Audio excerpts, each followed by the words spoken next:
Om Sadashiva Samarambham Shankaracharya Madhyamam Asmadacharya Asmadacharya Paryantam Paryantam Guru Vande Guru Paramparam Paramparam Om Om Sahana Sahana Vavatu Bhavatu Sahano Sahana Bhunaktu Bhunaktu Sahaviryam Sahaviryam Karavavahai Karavavahai Tejasvinavadhitamastu Tejasvinavadhitamastu Ma Ma Vidvishavahi Vidvishavahay Om Om Shanti Shanti Shanti Shanti Shanti. Shanti. Okay, so we will go to the 10th verse of chapter 5 and we will stand that. Shri Bhagavanu Vacha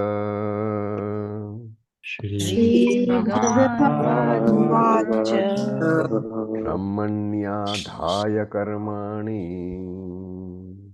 Brahmanyadhaya Brahmanyadhaya karmani karmani Sangam Tyaktva Karoti Yaha Sangam Sangam Tyaktva Tyaktva Karoti Yaha Lipyate Nasapapena Lipyate na Lipyate sapapena Padma Patram Ivambhasa. Padma Patramimam Vasam. So Brahmani Adhaya Karmani Sangam Tyaktva Karoti Yaha Lipyate Nasa Papena Padma Patram Ivambhasa. Those are the words. And you can put them in Anvaya as Yaha Sangam Tyaktva Karmani Brahmani Adhaya Karoti Kama Saha Padmapatram Ambhasa Eva Papena Lipyate. So that is Anvaya. And Yaha, the one who, that person, Sangam Tyaktva Karmani, giving up attachments, Karmani Brahmani Adhaya Karoti. So Yaha, that person, having given up attachments to what? To the fruits of the actions. What does he do? Karmani karoti. He performs the karma, but Brahmani adhaya, offering them to the Lord. Then what happens? Saha. So Saha is the relative pronoun which has to be connected to Yaha. That person who, that same person, Saha, Padma Patram Ivambhasa, just as a lotus leaf is not moistened by the ambhasa, by the water, Eva, in the same manner, Pape na lipyate is not affected by papam at all. It's a very beautiful verse. In short, if you dedicate your actions to the Lord and you act without attachment to the fruits of the actions, then you are not affected by any papam, just as the lotus leaf does not get moistened by water. So in the last two slokas, 8 and 9, we talked about what? Nididhyasanam, which is the final part of the journey, because now we are at a stage where Shravanam is over. You have understood that you are Brahman. Mananam is over. Any doubts that you had about the teaching have been taken away, have been resolved through your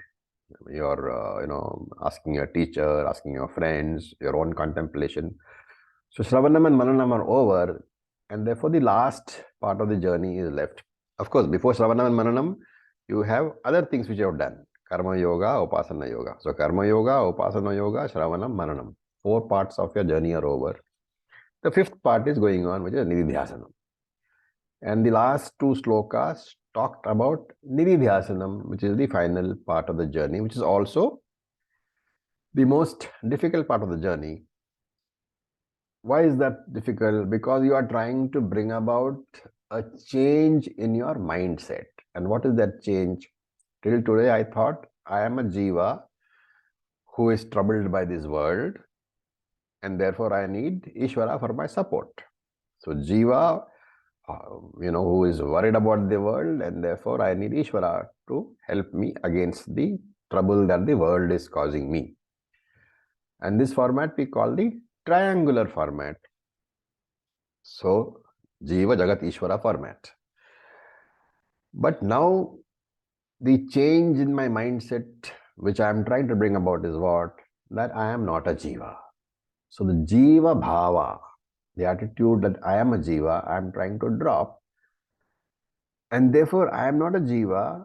I don't depend upon Ishvara. I am Brahman, the very substratum, the very adhishthanam of the universe. The whole universe exists in me. And therefore, I support the universe, but I myself do not need any support. So this is the transformation or the movement from triangular format into binary format. The triangular format is what? Jiva Jagat Ishvara. I am the Jiva, miserable Jiva. I am troubled by the world, and therefore I need support in the form of Ishvara. And therefore, for every small thing, every small problem that I have, I run to the temple. That is the triangular format. But now I am trying to shift my mindset into the binary format, the Atma Anatma format.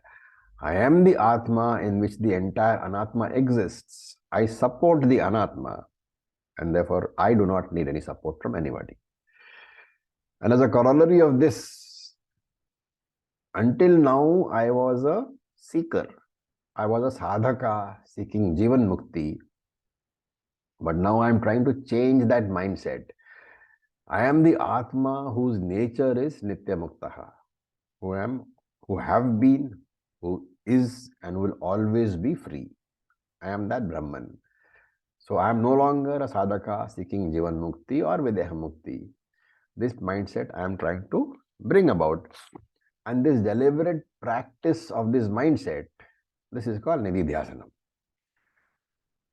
So this effort which I am bringing into the practice of this mindset, into constantly reminding myself that I am Brahman and I am Atma and Anatma is supported by me and therefore I do not need any support.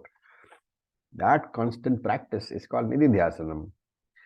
When that, through long practice, that thinking process becomes spontaneous, when I do not have to invoke the teaching deliberately, when the teaching becomes part of my psyche, when spontaneously I know that I am Brahman and everything is supported by me, that state is called Jnananishtha. Okay, I hope that is clear. The difference between Shravanam, Mananam, Nididhyasanam and Jnananishtha. And Shankara here, in this verse, he gives an introduction. So he says, supposing you are not ready for Nididhyasanam, then what should you do? You should be doing karma. And that is why this verse number 11 and verse number 12, is again dealing with the triangular format. It deals with karma. What did the first two verses deal with? That 8 and 9, they dealt with Nididhyasanam, the trying to shift into the binary format. But here Shankara says these two verses now are basically on the assumption that there are a lot of people who are not ready for movement to binary format, and therefore you are very much in triangular format. In triangular format there is karma, and therefore this particular 11 and 12 deal with the triangular format again. It is for the purpose of those people who have not yet found themselves ready for that shift to binary format. So this is karma yoga bhava. Karma yoga bhava is jiva bhava, and nididhyasanam bhava is what? Brahma bhava. In karma yoga, there is a dependence on Ishvara. So, Ekarupa Ishvara, Rama, Krishna, Devi, whichever is easy. And therefore, he says, Karmani Brahmani Adhaya. Brahmani Karmani Adhaya. So, Brahma here is not Satchit Atma. It is not Satyamananta Brahma. It is Saguna Brahman, Ishvara or your Ishtadevata, whatever. So, this Karmani is Brahmani Adhaya is offered to to this Saguna Brahma, which is your Ishtadevata. It can be your Devi, it can be Shiva, it can be Vishnu. So when you are not ready, what you should do is you should read the Bhagavatam. Krishna will become real to you. And if you, by reading sufficiently, by listening to such scriptures sufficiently, you will discover that you have a devotion, a bhakti to a particular form of the Lord. That particular form will be different for different people. So whichever form you discover, Krishna, Shiva, Ganesha, Devi, surrender to that Lord and karmani brahmani adhaya. Adhaya means dedicate all your actions to the Lord. Again, we are talking about what? Karma yoga, Ishvara arpanam only. And here, kamya karmas you should dedicate, and nishkama karmas also you should dedicate, and that is why sarvani karmani you should dedicate. Now the question might come, if it is nishkama karma, the very word implies that I am not expecting any result from that action, right? Kamya karma is what? Kamya karma is karma which I am doing for a material result, and therefore out of that karma I expect some sort of material benefit. But when it is nishkama karma, I am not expecting any result at all. But that's why we say it's nishkama karma, without kama. What is the result of such a kama? Is there any benefit at all? Is the question. The Chitta Shuddhi. Chitta Shuddhi is the benefit. Why? Because every karma has to give a benefit. Karma is one side of the coin. Karma phalam is the other side of the coin. And therefore, the Shastric rule is that if there is no sankalpa for the karma which you are doing, it makes it nishkama karma. And nishkama karma will result in Chitta Shuddhi. Okay. What about kamya karma?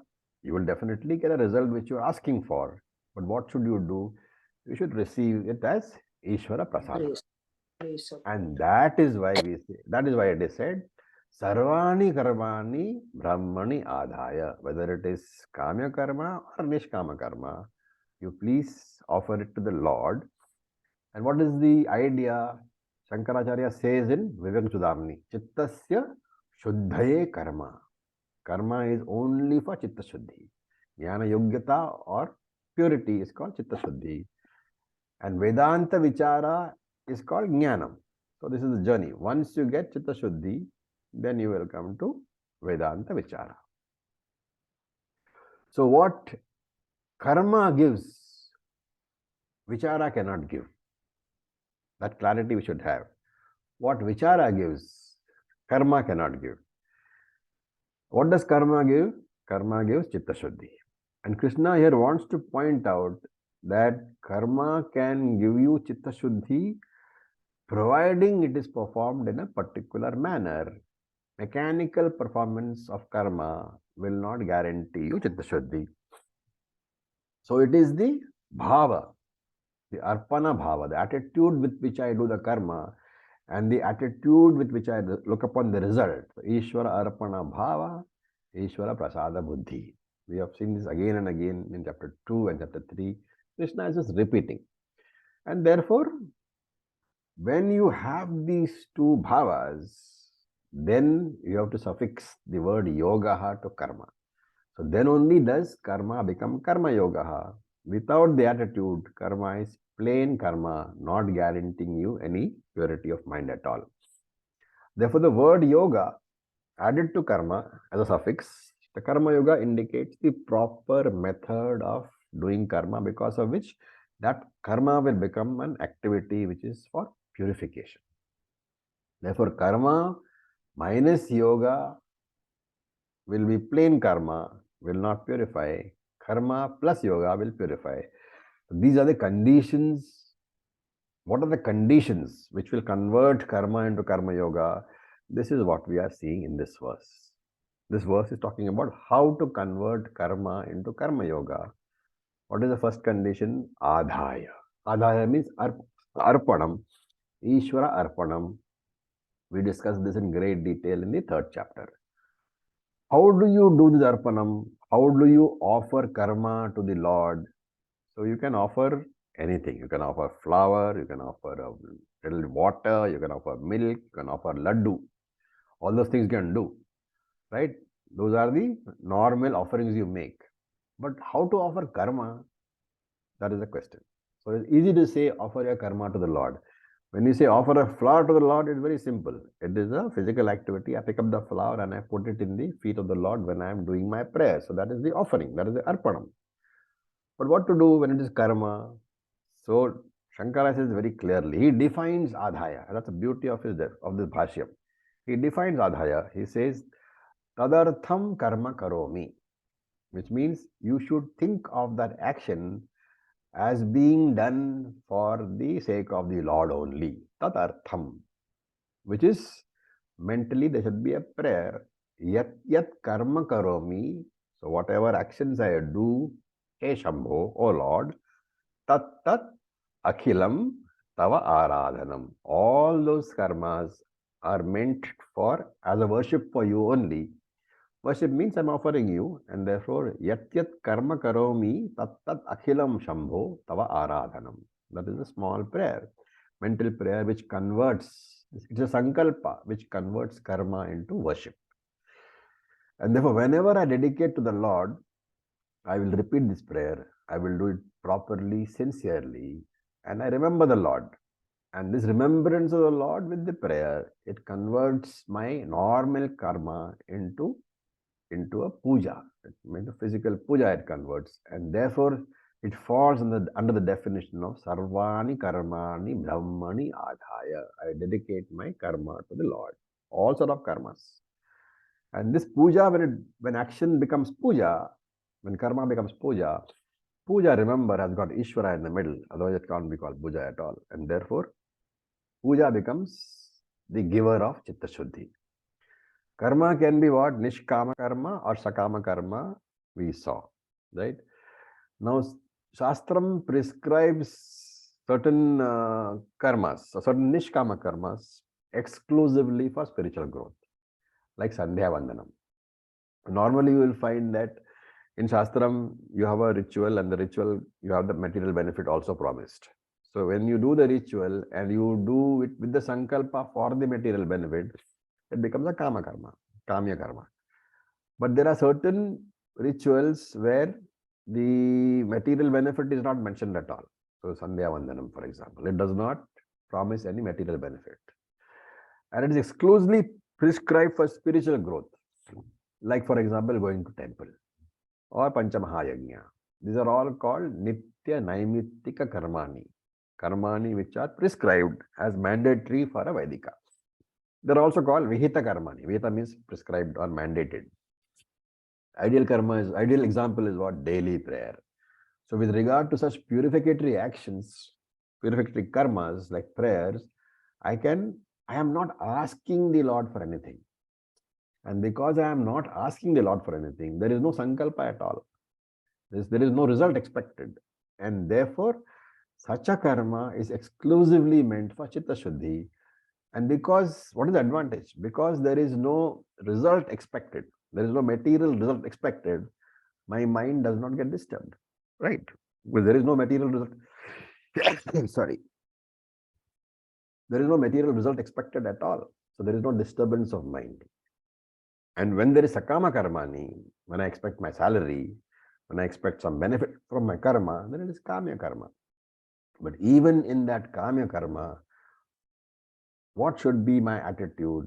It should be the same. We talked about it in chapter 3. Ishvara arpanam for the karma, Ishvara prasada bhavaha for the karma phalam. And the attitude underlining both these bhavas is that Ishvara gives me what I necessarily need or what I desire, what I deserve, not necessarily what I desire. So what I need is given by Bhagavan, which may not correspond to what I have desired. And therefore, Sangam Tyaktva is the anxiety regarding the future is given up. Right? The results of the karma phalam, whether it will give me the result which I desire or not, that anxiety is given up. And once that anxiety is given up, then there is not very much of a problem, right? What is the benefit of that? Sapapena na lipyate. He will not be affected by any papam. The karma will not produce papam for him, even if the action has certain defects in its execution. Like Shastra prescribes, things like perfect pronunciation, how the Homakunda should be made, how many priests should be there, which is the Rigveda priest, where he should sit, where the Yajurveda priest should sit. All those prescriptions are there. Those are all mandatory where there is a materialistic benefit expected.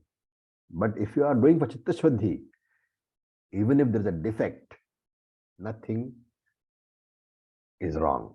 Sa papena na lipyate. He is not affected by any papam at all. But if the same puja is done for material benefit, then either the benefit will be affected or some adverse result could also be there. So for a karma yogi, the fear of something going wrong in the karma is not there because he knows that I am doing it only for Chitta Shuddhi. And Shastra assures me that when you are doing for Chitta Shuddhi, it doesn't matter. As long as the attitude of devotion is there, papena nalapyate. He is not affected, he is not tainted, and therefore his life is like Padma Patram Ambasa Eva. Just as a lotus leaf lives in the water, but is not moistened by the water. So Grihastha is the person who has responsibilities and he is not touched by anything, not because he does not have responsibilities, but in spite of responsibilities, in spite of executing responsibilities, in spite of looking after family, in spite of being in the middle of people all the time, he is not affected by papa. Now, it's important to say here that the approach of this karma yogi and the approach of the nididhyasaka yogi are not the same. The karma yogi will say that because of my sadhana, because of the grace of Ishvara, my FIR is low. The results of both sadhanas are that there is some sort of lack of disturbance. And therefore, karma yogi will say that because of the sadhana and because of the sadhana, I have the grace of Ishvara, and therefore my mind is not too much disturbed. My FIR is very low. But the nididhyasaka yogi will say, where is the question of my getting disturbed? I am not the mind. I am nirvikaraha. So as a result of the sadhana, the mind is less disturbed, he will say. But that disturbance cannot reach me. The nididhyasaka yogi will also repeat part of what the karma yogi says. Karma yogi says, because of sadhana, I am not disturbed. The nididhyasaka yogi will say, because of sadhana, the mind is not disturbed. Yes. But he will add, that disturbance cannot reach me at all. Why? Mano buddhi hankara chittani naham. I am not the mind, the buddhi, or the hankara. This is the 10th verse. We will look at the 11th one also. And then we can stop for some questions. So the 11th verse we will read. Kayena manasa buddhya Ayena manasa buddhya kevalairindrayairapi kevalairindrayairapi yogina karma kurvanti yogina karma kurvanti sangam tyaktvatma shuddhaye. sangam tyaktatma shuddhaye. Okay. So, kayena manasa buddhya kevalaihi indriyaihi api. So, buddhya, comma, kevalaihi visarga, indriyaihi visarga api. And yoginaha karma kurvanti sangam tyaktva atma shuddhaye. The anvaya is yoginaha sangam tyaktva atma shuddhaye kevalaihi kayena manasa buddhya indriyaihi api karma kurvanti. So yoginaha, so here it is the karma yogi, not the nididhyasaka yogi, because we are talking about the person who is not ready for nididhyasanam, which I just mentioned before the last Para, last verse. So yoginaha, the karma yogi, sangam tyaktva, gives up attachment, and atma shuddhaye, for chitta shuddhi. So atma here is mind. So chitta, so atma shuddhaye, for chitta shuddhi, kevalaihi, kevalam is only. Kevalaihi, kayena, with the body, manasa, with the mind, buddhya, with the intellect, indriyahi api, and with the sense organs also, karma kurvanti, performs actions. Okay, why this particular verse? So Shankara says here in the introduction to this sloka, tasya karmanaha kevalam sattvam shuddhi matra phalameva. Tasya karmana, the karma of this particular karma yogi, kevala sattva shuddhi matram phalameva. The phalam of this karma yogi is only sattvam shuddhi matram, was only chitta shuddhi. And this karma yoga can be at any level. It can be kayika level, vachika level, manasika level. So it can be upasana also. And that's why Krishna says elsewhere, patram pushpam phalam toyam. You can do any way you want to. So if patram is not available, pushpam. If pushpam is not available, toyam. Anything you can do. What is important? Bhaktya prayachati. Bhakti is important. It is possible for everyone to do karma yoga. It can be kayika karma yoga, vachika karma yoga, manasika karma yoga. And therefore he says, kayena manasa buddhya kevalaihi indriyaihi api. So kayena. And now you have to add the word keval to each of these. Kevala kayena, only with the body, pouring ghee, for example, pouring ghee into the Agni Kunda. That is kayena karma, actions of the body. And in kayena, you can include vacha also. The parayanam or the mantra chanting also include. So pouring ghee into the Agni Kunda, chanting the mantras, that is all included in kayena. Manasa is mental japa. It can be the same mantra which you are chanting with your voice. At another time you can chant it mentally, because they say mental japa is more powerful than vachika japa. And buddhya. So buddhi means intellectual karma. So in the form of your Vedantic studies. And indriya apihi, with the help of various sense organs. So jnanendriyani, karmendriyani, so all these organs, what do? Yoginaha karma karvanti. The yogi, the karma yogi, does all sort of karma. And kevalaihi is extremely important here, because when we get success in some endeavor, it is easy for us to claim that it is my accomplishment. And when it is failure, it's easy for us to blame others. It's a natural human tendency. Therefore, Krishna says, kevalaihi. You have to remember that if at all you are able to do any of these actions, it's only because your body, your mind, and your sense organs are a gift from the Lord. And therefore, Shankara here adds a meaning to kevalaihi. Remember, kevalaihi, the dictionary, the meaning, the vachyartham is what? Only, without anything else. But here Shankara says, kevalaihi should be taken as mamakara rahitaha, without the mamakara thought, without the thought that I am doing it.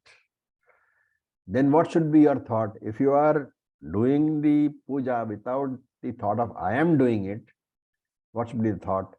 That also Shankara says, the thought should be Ishwaraya eva karma karomi. I am doing this action for Ishvara only, na mama phalaya, not for the phalam for myself. This is the definition of nishkama karma. What is nishkama karma? The sankalpa is, I am doing this action for you, O Lord, and I don't expect any phalam out of it. You may give me a phalam, that is different. That would be chitta shuddhi, but even that I am not expecting. So this is nishkama karma. And therefore here Shankara notes very specifically that kevalaihi is to be connected with each of those words. So kevalaihi kayena, kevalaihi manasa, kevalaihi buddhya, kevalaihi indriyahai. It should be connected everywhere, which means mamakara should be absent at all these four levels. At the body level, the mind level, the intellectual level, and the sense organ level, mamakara should be absent.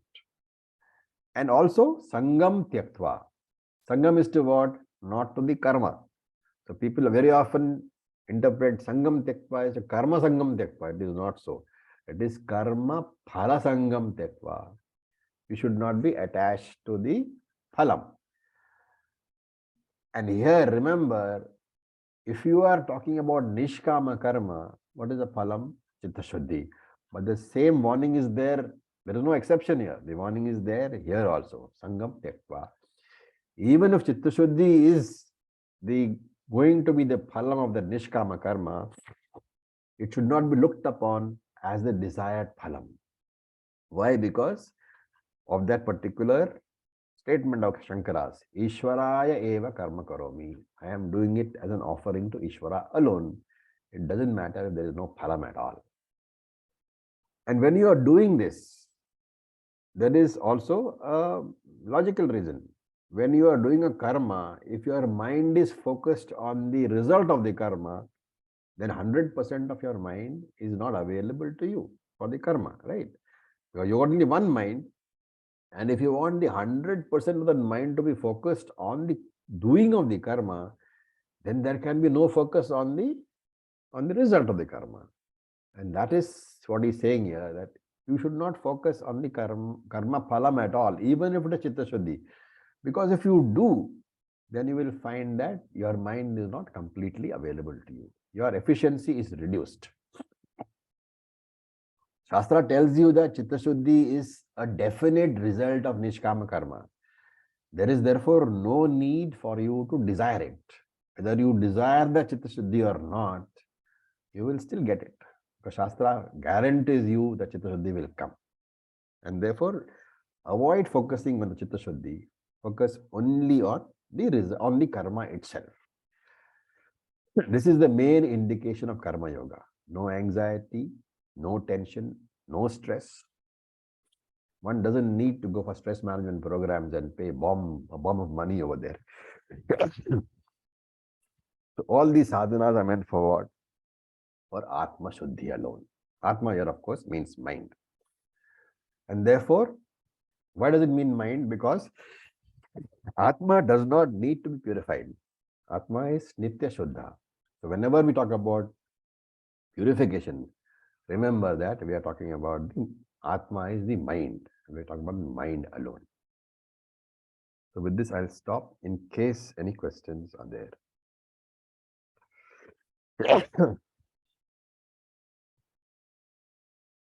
Okay. All right. So then we will go on to the next verse, which is the 12th verse. We will chant. Yukta karma phalam tyaktva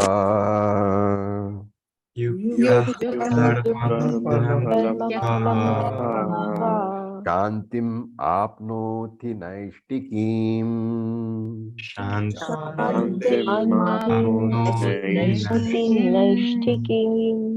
Ayukta kamakarena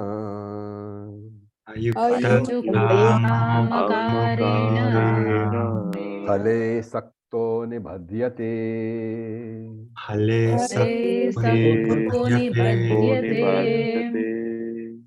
So do remember it is phale and not phale. There is no pha, it is pha. I heard somebody saying phale. It's not phale, it's phale. Okay, so yuktaha karma phalam tyaktva shantim apnoti naishtikim ayukta kamakarena phale sakte nibhadyate. And the anvaya will be yuktaha karma phalam tyaktva naishtikim shantim apnoti. Full stop. Ayuktaha kamakarena phale saktaha nibhadyate. So yuktaha here means the karma yogi The person who is committed, yuktaha. So committed to what? Karma yoga, because we are talking about them. So yuktaha karma phalam tyaktva. Here it is very clearly laid down. He is renouncing the results of the actions, not the action itself. And naishtiki, that is born out of your sense of commitment, of the nishtha, naishtiki, born out of the nishtha. What does he have? Shantim apnoti. He gets peace. That is the first statement. What happens to the person who is committed to the results of the actions? He gets peace. Whereas ayuktaha, the one who is not committed to karma yoga, and his actions are kama karena, or because of kama alone, desire alone, what happens? Phale saktaha. He gets attached to the results of the karma, and therefore nibhadyate, he is bound. Again, a beautiful definition. What is meant by nibhadyate? What is meant by being bound? Being bound means you're attached to the result of the karma, and therefore that karma becomes binding karma, capable of disturbing your mind. Very beautiful verse. Krishna is saying that karma yoga will give you peace of mind. Remember, jnana yoga will also give you peace of mind. Okay, so karma yoga gives a relative peace of mind, which is required to come to jnana yoga, while jnana yoga will give you absolute peace of mind. So in spiritual sadhana, karma yoga is like first aid, and jnana yoga is the main treatment. So yuktaha shantim apnoti. Yuktaha means karma yogi. And we have to remember carefully that the word yuktaha is found in the Bhagavad Gita several times in some different chapters. And one has to carefully look at the context to understand the exact meaning. So here yuktaha is karma yogi, not jnana yogi, not nididhyasaka yogi. So yuktaha, the karma yogi, shantim apnoti, gets mental peace. Material possessions can only give you physical comfort. But if you need mental peace, mental comfort, then you have to be yuktaha. You have to be a karma yogi. And how does this karma yogi get that shantim, get that shanti? He says karma phalam tyaktva. So giving up anxiety about the result of the action, which you can translate to saying giving up anxiety for the future, not worrying about the future. So we are not saying don't plan for the future. We are saying plan. But having planned, having done your best, leave it to the Lord. Don't worry about what is going to happen. So learning from the past is good, but you should have no regrets from the past. Learning from the past makes you efficient. Regrets from the past makes you deficient. So do that. Plan for the future, learn from the past, adjust your karma for the future, make it more efficient. But having given it your most and best shot, do not stop to worry about what is going to happen. That is the hallmark of a karma yogi, the one who is attached. What about the other person, the ayuktaha, the one who is not a karma yogi? So he does not know how to use the past. He does not learn, but he keeps on having regrets. He does not learn how to use the past to address the future. And once failure comes, he becomes pessimistic, lots of anxiety about the future. And therefore, what happens to him? Phale saktaha. He is concerned all the time. He does not know that life is a series of risks. And in your life, even crossing the road is a risk. And therefore, true security is surrender to the Lord. The moment you understand this, worry will no longer touch you. Otherwise, nibhadyate, this person continues to worry, continues to be bound, and is a samsari. And Shankara here points out the sequence. He says, first, there is the karma yoga, the upasana yoga, because of which there is antakarna shuddhi. So here sattva shuddhi. Sattva is another name for antakaranam. Why? Why is sattva another name for antakaranam? We have discussed this earlier in the past. But the connection should be very clear. Sattva here means antakaranam. Why? Because it originates from sattva. Because it's the guna of sattva. Little bit more elucidation on that. Sattva guna is static. It's shuddhi. It's not active like rajas or latent like tamas. That is not the reason why antakaranam is called sattva. What does Tattva Bodha say? Yeah, it's the 5 elements, tattva of the 5 elements. It's formed from sattva guna of the combination of the elements. So that is why I keep saying, as many Tattva Bodha courses as you go for, it is best, because you'll keep it fresh in mind. Therefore, sattva is another name for antakaranam. So Shankara says that when the antakaranam, that is when he says sattva shuddhi, he means the antakarana shuddhi. That is the first step. How does it happen? Because of karma yoga and upasana yoga.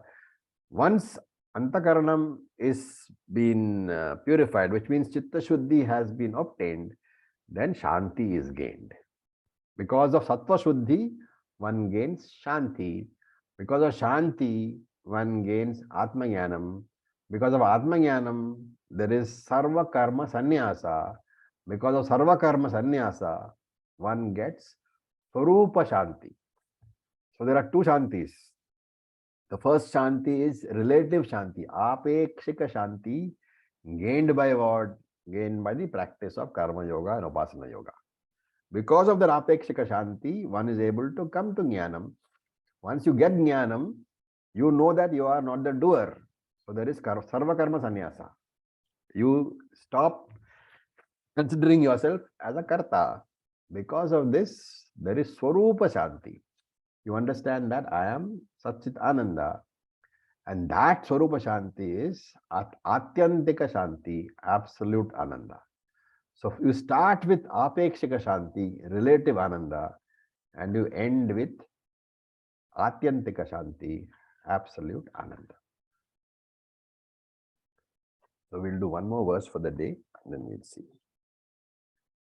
Verse number 13.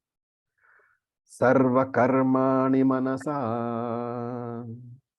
Sarva Karmani manasa Sanyasyaste sukham vashi. Sanyasyaste sukham vashi Navadvare pure dehi.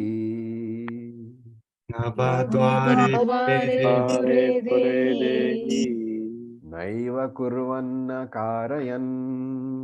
Naiva Narayan. Okay. Right. So the Anvaya is Vashi Dehi Manasa Sarvakarmani Sanyasya Na Eva Kurvanna Karayan Navadvare Pure Sukham Aste. So Vashi means the one who has got self-control. And Dehi is the one who has a body. So Vashi, the one who has self-control, the one who has a body, what does it do? Sanyasya sarva karmani, renouncing the fruits of all the actions, manasa, through the mind, right? Mentally, intellectually understanding that he is a karta and therefore renouncing all the fruits of actions. What does he do? Na eva kurvanna karayan. He understands that he is not doing activity, kurvan, and karayan is also important, not causing any activity. Sorry, actions can be done in two ways. Either you can do it yourself or you can cause it to be done. So here is na eva karayan na kurvan.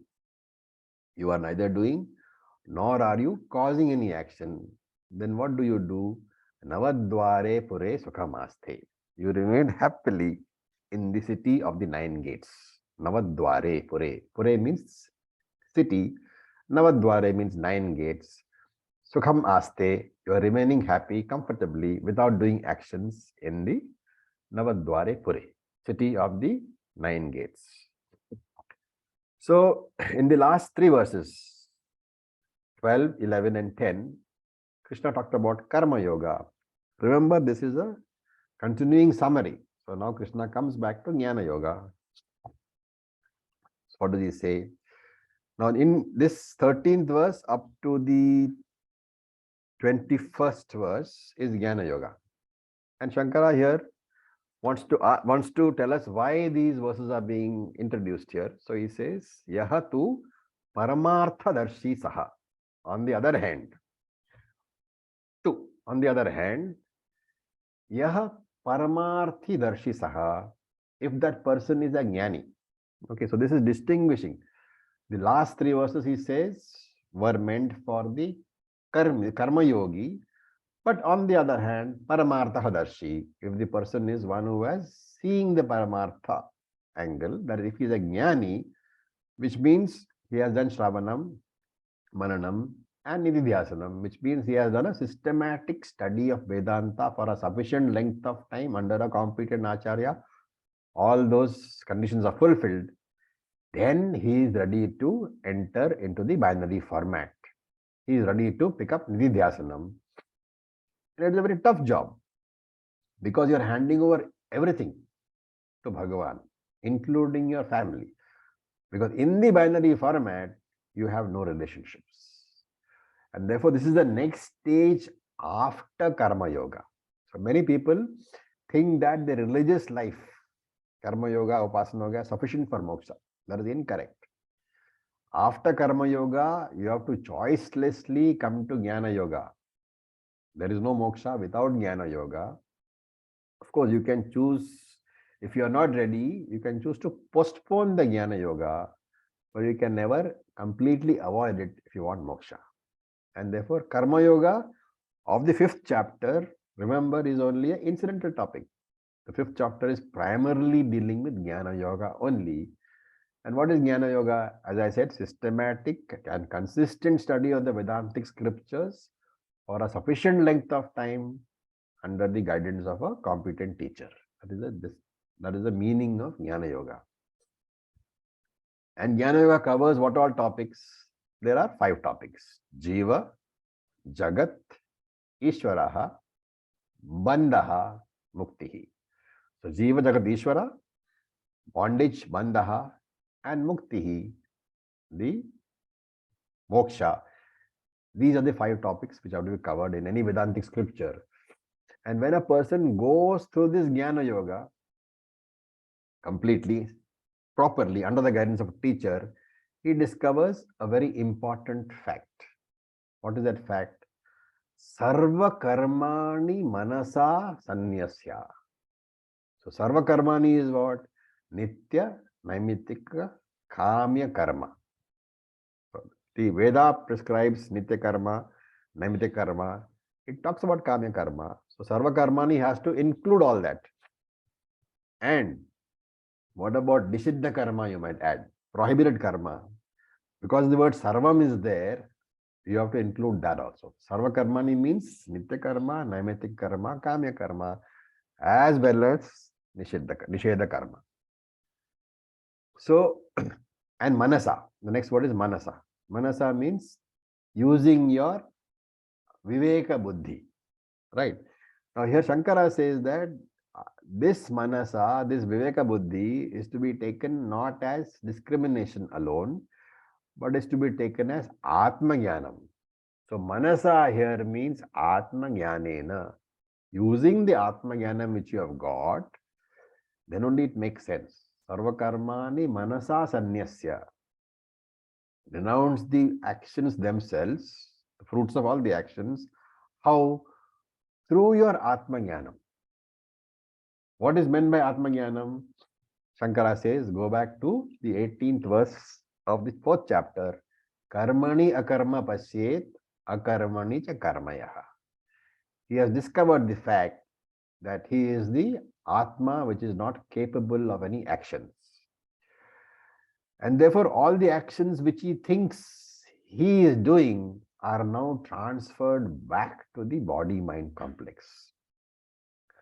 Instead of claiming any karma as mine, I shift my identification back to the body-mind complex and I hand over all the actions back to the body-mind complex.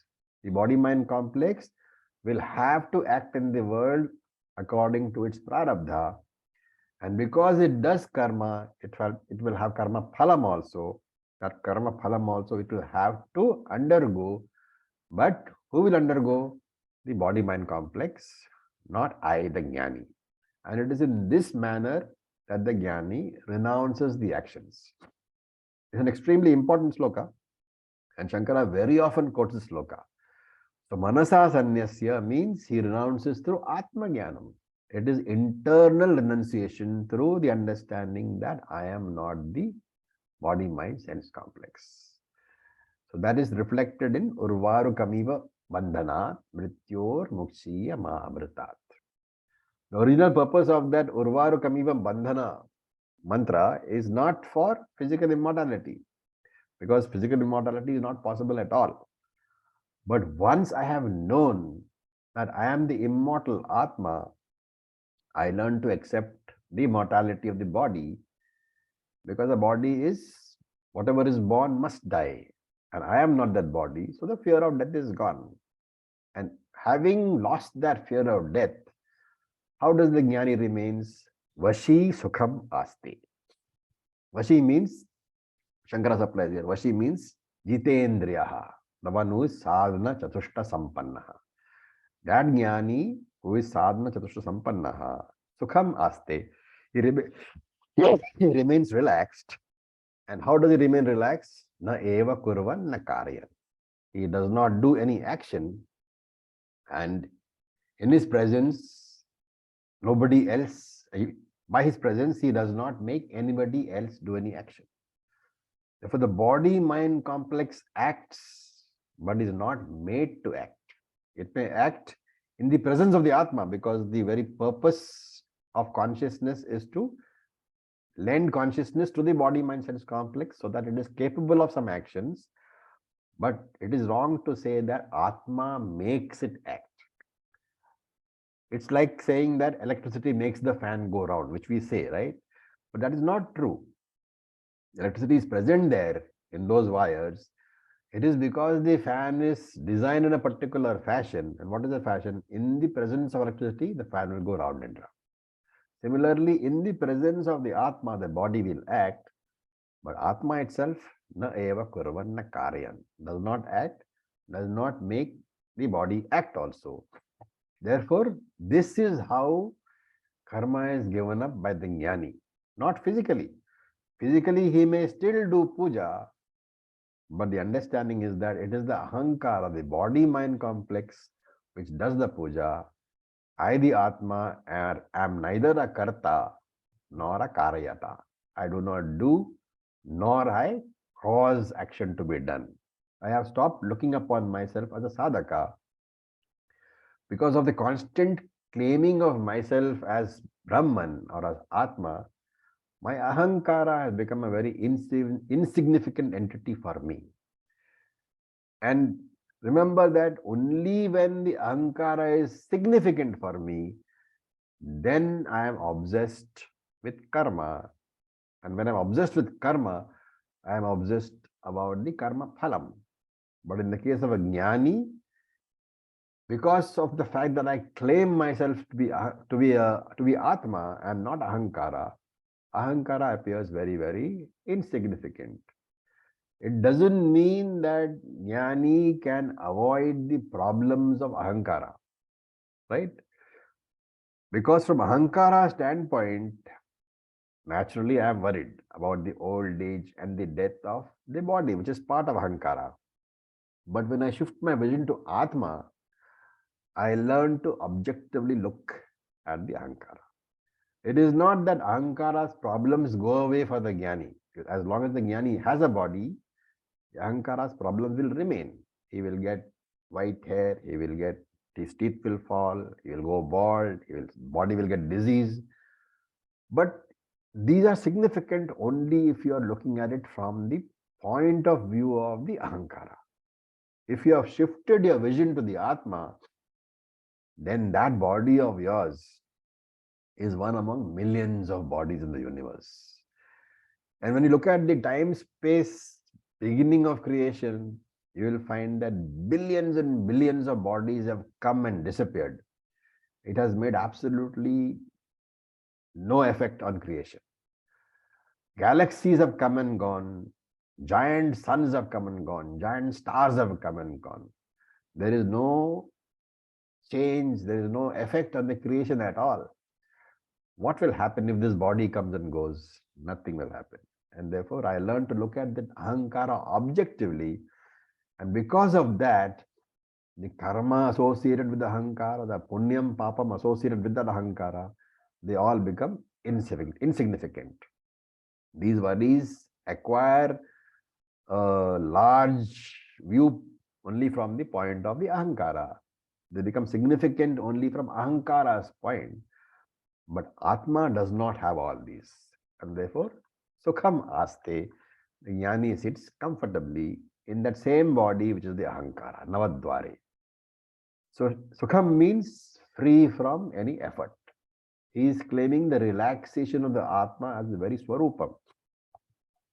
And even when the mind has troublesome thoughts, the Jnani will not identify with those thoughts and he will say, yes, the mind is troubled, but I am relaxed. So he has no expectations at all. There is no Jivan Mukti, there is no Videha Mukti. Why? Because he is Nitya Muktaha. He's always been free. He will continue to be free. And this is a Vidvat Sannyasi, the person who is got knowledge. Where is he to be found? Navadware, the kingdom or the city with 9 doors.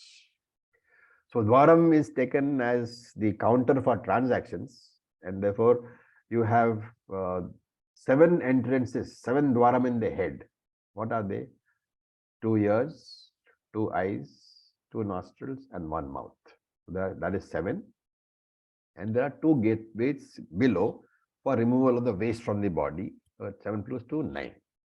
So this city with the 9 Dwarams, with the 9 doors, the Jnani is sitting there and he is quite comfortably happy. He is not bothered at all. Why do we say doors? Because there are some common features of a body and a kingdom. What is one? Both have one ruler only. The kingdom has one king, the body has the Jivatma as the ruler. Right? So that is what. In fact, in today in a family also, there's always a tussle. Who is the head, the husband or the wife? There are a lot of people, newly married people who say that, I want to be the head. Wife wants to be the head. Husband wants to be the head of the family. But they forget the mantra. When you go for a wedding, there is a Sakhya mantra which you chant. And at that time, the man says to the girl, come, let us set up your house. Let us set up the house. And you be the Samagri, Samagni. Samragni is what? Samragni is the female of Samrat. So during the wedding itself, Veda has decided that the boss of the house is the girl, not the man. Okay, so they say that most women know this instinctively. That is why they boss their husbands. So this is the body. The Atma is king in the city. The Jivatma is king in the body. As long as the Jivatma is there to bless the body, this city of the body is live and active. When Jivatma leaves, when Sukshma Shariram leaves, the body cannot survive even for a few hours. So this is the first similarity. The second similarity is both have got citizens. So the city of the king has got citizens.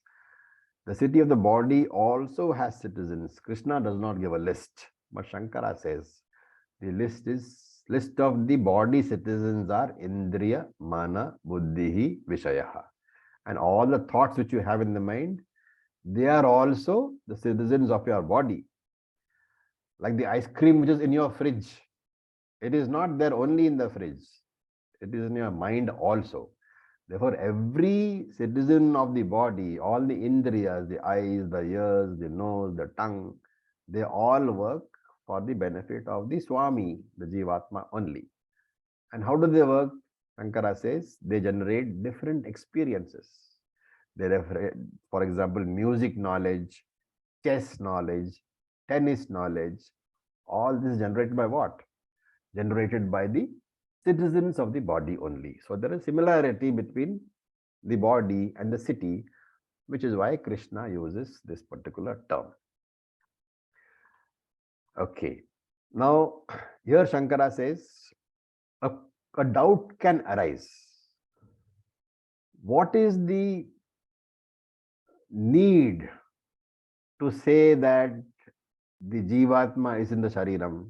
Because it is a very well-known fact that Jivatma is in the Shariram. And this Purvapakshi, he says, it is like Pishtha Peshanam. Pishtha Peshanam means grinding the flour, the ground wheat. All grinding wheat which has already been ground. It is a futile statement. What is the answer? Why is it not a futile statement? The Ajnani claims, I am the body. Right? He never says, I am residing in the body. A person who says, I am residing in the body, how can he say I am 40 years old or 60 years old? The Ajnani says, I am doing Shirsasana. What does the Jnani say? He says, I am in the body which is doing Shirsasana. The huge difference in the outlooks. Therefore, for such a Ajnani, the term I is the body, mind, sense complex only. And that is why it is necessary to say that the Jivatma resides in the body. Remember, the Jnani never replaces the word I with the word body, at least not mentally. In transactions with the world, when he says I, he may mean the body, he may mean the mind, but in his mental outlook, the mental chatter, for the Jnani, the word I means consciousness alone. And since it means consciousness alone, the words Jivan Mukti and Videha Mukti are not there in the Jnani's vocabulary. Why? Because the word Jivan Mukti means that I will get Mukti after some time. Right? It indicates the presence of the RC, the Ahankara. Jnani knows he is not the RC. And therefore he says, Jnani does not need these concepts at all. And therefore there is no defect in the use of the words Navadvare Pure Dehi. The Jnani remains, the Dehi, the Jivatma, remains in the body. And when Krishna says Manasa Sanyasya, this is what he means. By Atma Jnanam, one should renounce the actions, the phalam of the actions, everything one should renounce. And when Krishna says this, we should promptly recall various verses from the Gita. Prakrite kriyamanani gunai karmani sarvashaha ahankara vimudatma kartaram iti manyate. That is one. The next verse also. Tatta vittu mahabhavo gunakarma vibhagayoho guna guneshu vartanta iti matvan sajjate. So manasa is the intellectual process using the Atma Jnanam of dropping the identification. This is what is meant.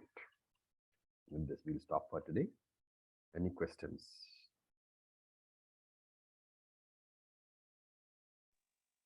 Acharya. Yeah.